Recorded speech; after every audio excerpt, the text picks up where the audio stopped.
સુરતના ડુમસ રોડ ખાતે બંધ હાલતમાં પડેલ સેન્ટ્રલ મોલમાં મોડી રાત્રે મોલની પાછળની દિવાલથી કૂદી ચોરી કરવાના ઈરાદે 11 જેટલા ઈસમો દિવાલ કૂદી તોડફોડ કરી રહ્યા હતા। દરમિયાન વોચમેને મોલ પાસેથી પસાર થતી પીસીઆર વાનને ઊભી રાખી હકીકત જણાવતા ઉમરા પોલીસના કર્મીઓએ તમામને રંગે હાથે પકડી પાડી કાયદેસરની કાર્યવાહી હાથ ધરી છે।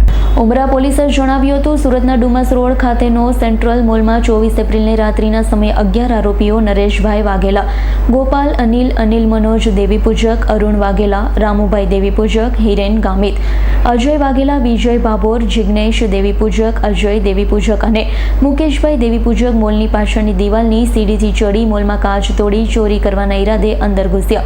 ઉપરાંત મોલમાં પણ તોડફોડ કરી રહ્યા હતા। વોચમેનને બનાવની જાણ થતાં પોતે મોલની બહાર આવતા જ પીસીઆર વાનને નજરે જોતા વાનને રોકી સમગ્ર હકીકત વર્ણવી ઉમરા પોલીસના કર્મીઓએ વોચમેન સાથે મળી ત્રીજા માળે જઈ તપાસ કરતા ઈસમો ત્યાંથી ભાગવાનો પ્રયાસ કર્યો।